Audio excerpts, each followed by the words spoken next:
So next is we need to move forward with the catenation। और catenation का कौन सा हमने केस देखा बेटा यहाँ पे, catenation that is self linkage।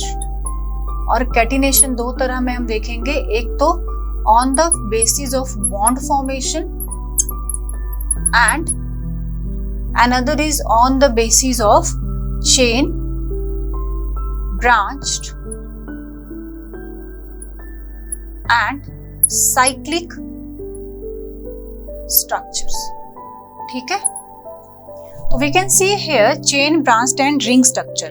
तो chain, branch and ring structure का जो फॉर्म है इसमें क्या रहता है बेटा, फॉर्मूला, मॉलिक्यूल का फॉर्मूला जो है बेटा वो सेम रहेगा, स्ट्रक्चर क्या हो जाती है, डिफरेंट हो जाएगी जब हम डिफरेंट काइंड से अरेंज करेंगे। फाइन, तो इस प्रॉपर्टी को बोला जाता है आइसोमेरिज्म।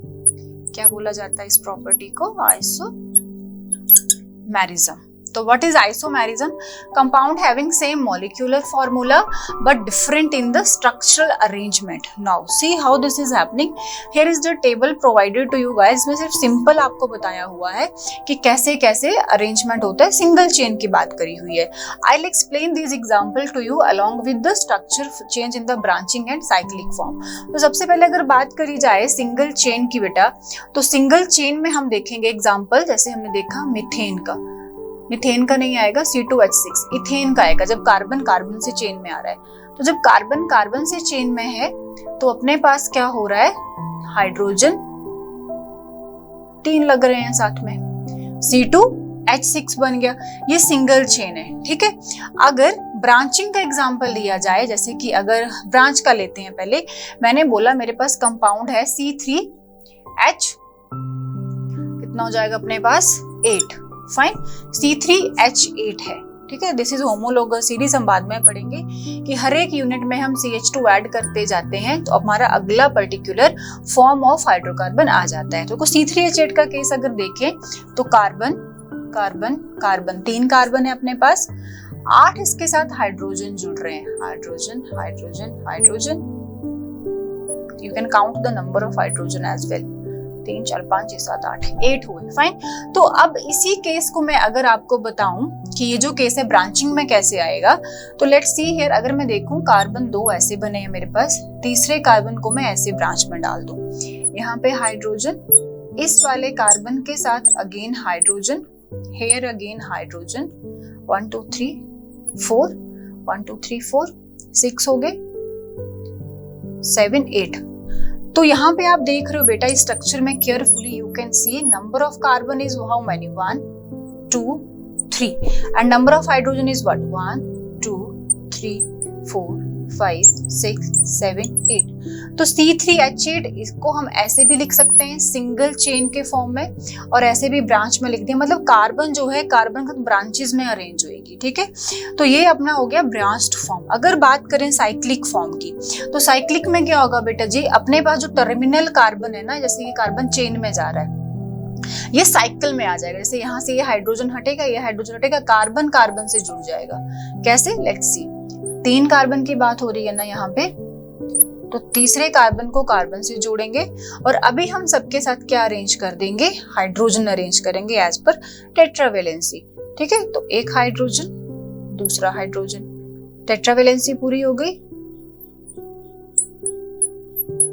4। ठीक है, तो टेट्रावेलेंसी देखेंगे पूरी हो रही है, तो साइक्लिक केस में हाइड्रोजन का नंबर कम हो जाएगा, बिकॉज कार्बन कार्बन से बॉन्ड बनाएगा, जो हाइड्रोजन, ये बॉन्ड टूट के ये बॉन्ड टूट के हाइड्रोजन टूट गया, निकल गया, तो साइक्लिक स्ट्रक्चर में हाइड्रोजन का नंबर कम और कार्बन का कार्बन से बॉन्ड। तो ये भी क्या है, C3 1 2 3, कार्बन 3 है, 2 4 6।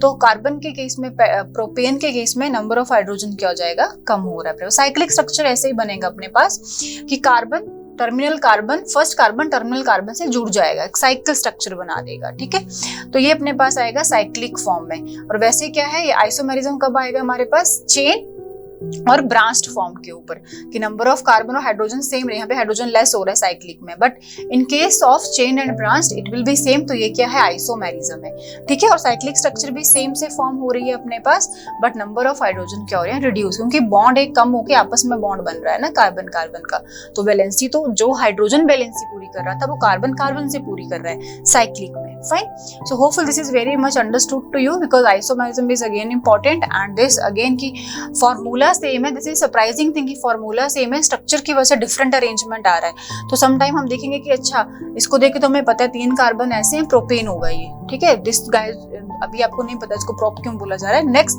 We will do that, fine. तो इसको प्रोप क्यों बोला जाता है, क्यों बोला जाता है, लेट्स सी हियर, अभी कर लेते हैं इसको। बेटा ये डिपेंड करता है कार्बन एटम पे, अगर कार्बन का नंबर 1 है तो मिथ यूज होता है, वर्ड रूट होते हैं ये, ठीक है।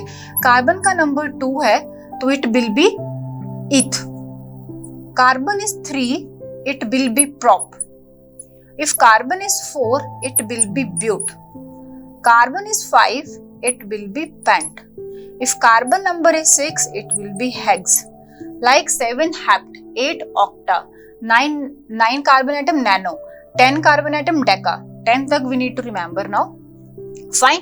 तो इसीलिए मैं इसको क्या बोल रही हूँ, ये मेरे पास 2 कार्बन एटम होगी, ये इथेन हुआ, सिंगल बॉन्ड है तो इथेन, आपको बताया था ना एल्केन, जब सिंगल बॉन्ड होगा तो ane, eth meth prop as per carbon atom और NE9 as per double bond, तो यहाँ पे मुझे पता है सिंगल बॉन्ड है तो ये इथेन है, अगर C2H2 होता है यहाँ पे तो डबल बॉन्ड है तो ethene, fine. This is the difference, IUPAC करेंगे afterward, then it will be more clear to you, but ये आप अभी समझ लो कि कार्बन एटम के बेस पे इनका नाम दिया जाता है वर्ड रूट में, carbon 1 meth, eth, prop, but, hex, pent, hept, like this, ठीक है। तो this you need to remember, fine.